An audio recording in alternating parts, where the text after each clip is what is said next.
آج پشاور میں primary schools کے اساتذہ کا احتجاج تھا۔ پرائمری سکولز کے اساتذہ کے کچھ مطالبات ہیں جو ان کی سروے اسٹرکچر سے متعلقہ تھے۔ وزارت تعلیم اور کے ساتھ ان کا معاملات پر بات چیت چل رہی تھی، جس میں وزیر تعلیم شاہرام ترکئی صاحب بھی موجود تھے اور اساتذہ کے رہنما بھی تھے۔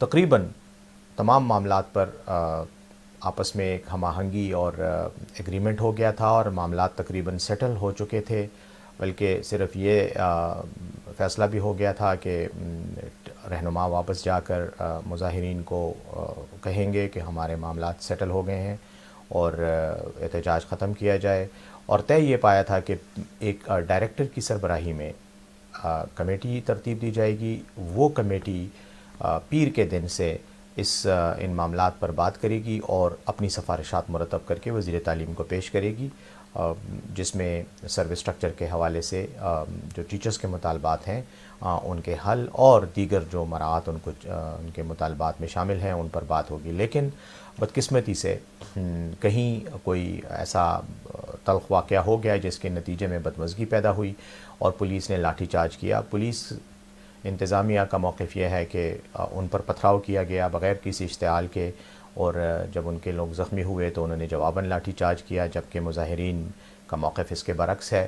بہرحال جو بھی ہوا، میں سمجھتا ہوں کہ یہ ایک انتہائی افسوسناک واقعہ ہوا ہے۔ جو شیلنگ ہوئی ہے، لاٹھی چارج ہوا ہے، تصادم ہوا ہے، اس پر میں بالکل افسوس کا اظہار کرتا ہوں اور سمجھتا ہوں کہ یہ نہیں ہونا چاہیے تھا۔ جب معاملات افہام و تفہیم کے ذریعے سیٹل ہونے جا رہے تھے تو کسی قسم کے تشدد یا طاقت کے استعمال کی ضرورت نہیں تھی۔ میں تمام اساتذہ کو یہ یقین دلانا چاہتا ہوں کہ صوبائی حکومت ہر طرح سے ان کے مطالبات کو تسلیم کرنے کے لیے اور ان کے مطالبات کے حل کے لیے بالکل یکسو بھی ہے اور سنجیدہ بھی ہے۔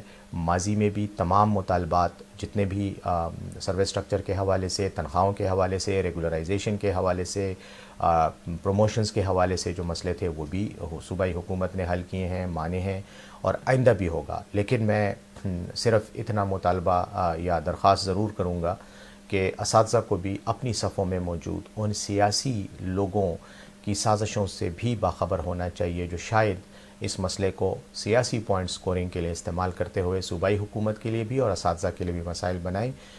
کئی ایسے لوگ یقیناً ہیں اور وہ حالات کو خراب کرنے کی کوشش کریں گے۔ میں تمام اساتذہ کرام سے یہ درخواست کروں گا کہ وہ ایسے لوگوں پر نظر رکھیں اور حکومت پر یقین رکھیں۔ حکومت ان کے تمام مطالبات کو حل کرنے کے لیے سنجیدہ ہے۔